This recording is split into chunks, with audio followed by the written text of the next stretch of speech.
Welcome to The Explainer. Today, we're diving into the 1987 Goiânia accident in Brazil. It's an absolutely chilling story about how a mysterious, beautiful, glowing powder held an entire city hostage, not because of some evil plan, but because of simple, tragic ignorance.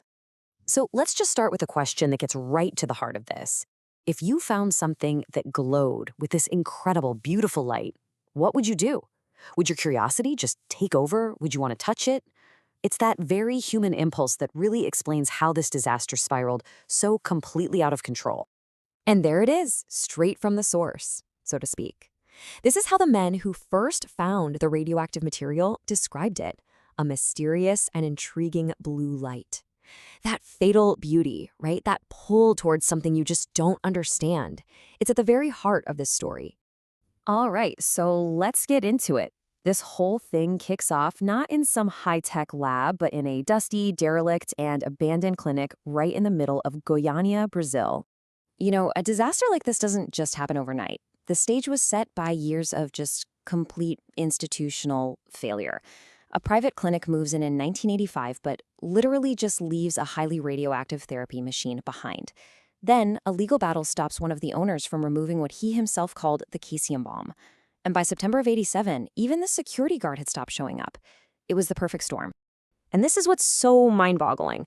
Look at the power we're talking about, packed into this tiny little thing. It's just 93 grams of cesium-137 chloride. That's smaller than a deck of cards. But the dose rate from just a meter away was 4.56 grays per hour. Now, to put that in perspective, a dose of 4 or 5 grays is lethal to about half the people who get it. This thing could deliver a fatal dose in less than an hour. So what about that beautiful, mesmerizing blue glow? Well, the science gets a little complicated. Scientists still debate the exact physics. But honestly, the why it glowed, that's not nearly as important as what that glow did. It was basically a radiological lure, an irresistible beacon that drew people in, made them want to get closer, to touch it, and even to share it. A death trap that looked like a jewel. Okay, so we've got this beautiful, deadly object out in the wild. Now we're going to see how it went from being one dangerous item to an invisible contagion that just swept silently and quickly through an unsuspecting community. And this is the timeline that just shows you how everything went so wrong so fast. On September 13th, two scavengers pry open the machine. They start feeling sick right away, but they have no clue why. 5 days later, they sell the glowing capsule to a scrapyard owner, Devire Ferreira. He is completely mesmerized. For 10 days, it's a neighborhood novelty. It's passed around, admired. The chain is only broken when Devire's wife, Maria Gabriela, finally connects the dots between the weird powder and the mystery illness and bravely takes a piece of it to a local clinic. And the way this poison spread, it's just terrifyingly simple. It goes from the scrapyard into Devire's dining room, where he shows it off to friends and family. People take little pieces home as souvenirs. And then in what is just the most heartbreaking part of this whole story, Devire's brother Ivo takes some of the sparkling dust home to his 6-year-old daughter, Lead. She played with it, fascinated, even ate a meal with the dust on her hands, pretty much sealing her fate right there. I mean, just let that sink in for a second. They're seeing something that glitters, something beautiful, like makeup for a party. They had absolutely no way of knowing they were painting themselves with death. The disconnect between what they saw and what was actually happening is just heartbreaking. So the moment Maria Gabriela walks into that clinic on September 29th, it's over. The secret is out, the alarm is raised, and what happens next is this massive public health emergency that puts the entire city of Goiânia under siege. And the scale of this thing, it was just staggering. Think about it, 112,000 people, that's more than a tenth of the whole city at the time, had to be checked for contamination. They turned the city's Olympic Stadium into a giant triage center just to deal with the panic and the sheer number of people. So out of all those thousands of people, they find 249 with significant contamination. From that group, 20 were so badly exposed they had to be hospitalized immediately. And tragically, 4 of them, they wouldn't survive that initial hit. And again, these aren't just statistics. These were real people. Little 6-year-old Lade, who just wanted to play with the pretty blue powder. She received a devastating 6th-grade dose. And in a really cruel twist of fate, Maria Gabriela Ferreira, the very person who blew the whistle on this whole thing, she succumbed to a 5.7 grade dose. 2 young men who worked at the scrapyard also died, their bodies just ravaged from the inside out. So in this desperate fight to save lives, doctors turned to a really surprising treatment, a pigment called Prussian blue. You take it as a pill, and it basically acts like a magnetic sponge for cesium in your body.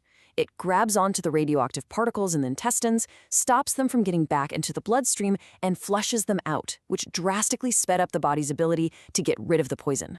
Okay, so with the immediate human crisis underway, authorities now have to face this other, monumental task, the long, toxic cleanup of an entire city.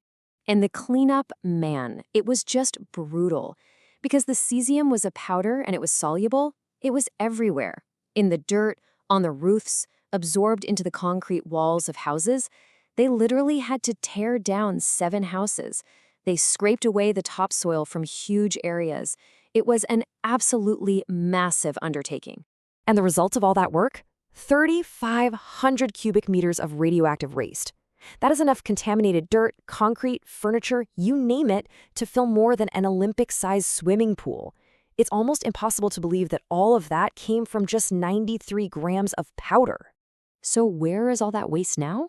It sits in this specially built repository just outside the city. It's sealed in containers, stored on concrete platforms, and it's designed to be secure for at least 300 years. That's about 10 half-lives for cesium-137, enough time for it to decay back to nothing. You know, this tragedy didn't just stay in Brazil. It sent shockwaves all around the world. The International Atomic Energy Agency literally called it a global schoolhouse, forcing everyone to learn some very hard, very painful lessons about nuclear safety. So who was to blame? Well, the investigation showed it wasn't just one person's fault. It was a complete systemic failure, a cascade of negligence. The clinic owners were found guilty of criminal negligence, for sure, but Brazil's own national regulator was also held responsible for its total lack of oversight. They had no idea the device was even missing. And this, right here, is probably the single most important thing to come out of this whole disaster: the cradle-to-grave mandate. It's a simple idea that's now a cornerstone of safety standards everywhere.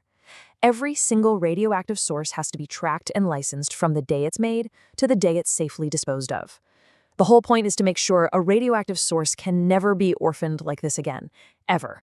But you know, the damage wasn't just physical. It left this deep, ugly, psychological scar on the whole community. People from Goiânia faced discrimination all over Brazil.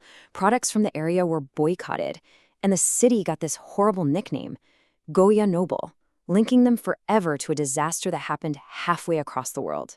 So unfair.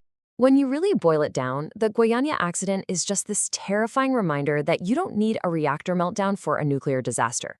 Sometimes all it takes is simple human neglect, a forgotten piece of paper, and a broken lock. It's a story of how fast the ordinary can turn into a catastrophe, and it leaves us with one really important question to think about. A lesson this painful was written in tragedy. Are we actually still listening?